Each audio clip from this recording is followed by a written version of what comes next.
મિર્ચી morning.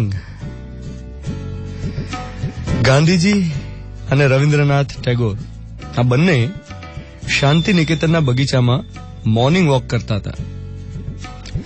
સૂરજ દાદાએ હજી કલકત્તાના આકાશમાં ડોક્યું કર્યું નહોતું. સરસ મજાનો ઠંડો પવન વાતો હતો અને બંને જણા ભીતરથી એકદમ શાંત હતા.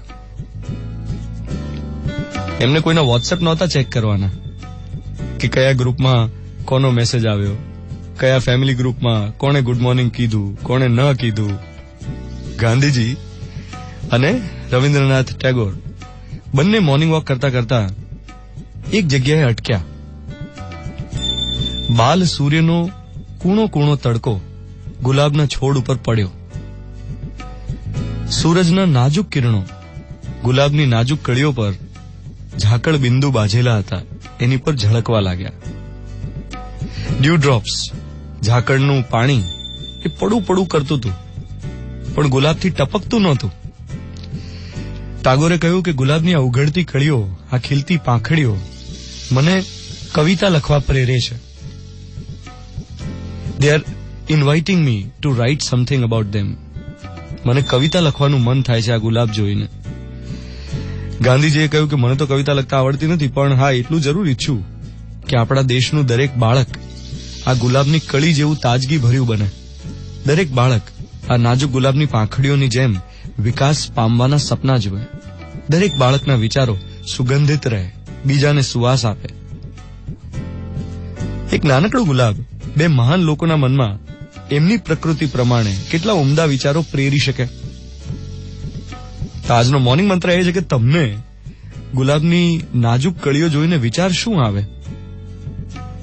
આર્કિટેક્ટનું માઇન્ડ હોય તો ડિઝાઇન ગમે, પેઇન્ટરનું માઇન્ડ હોય તો એને કલરના અલગ અલગ શેડ્સ એના પર ધ્યાન રહે.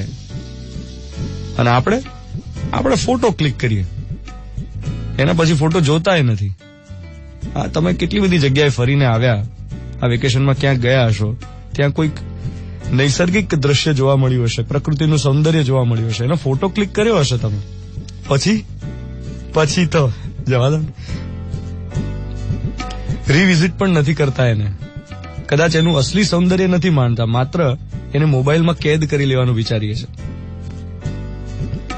મારો સીધો સાદો સવાલ એ છે કે તમારા ઘરના ગાર્ડનમાં કે પછી તમારા બેલ્કનીના ગાર્ડનમાં કે કદાચ તમારા ઘરમાં ગાર્ડન હોય જ નહીં, કોઈ છોડ હોય જ નહીં, તોય તમારા ઘરની આસપાસ ક્યાંક તો કોઈના ઘરમાં કોઈક ગુલાબ ડોકાતું હશે ને તમને આમંત્રણ આપતું હશે કે મને જુઓ, મારી સુવાસને માણ, હું જિંદગીનું એડ્રેસ છું, મને જીવી લે. પણ એવું આપણે કરતા નથી.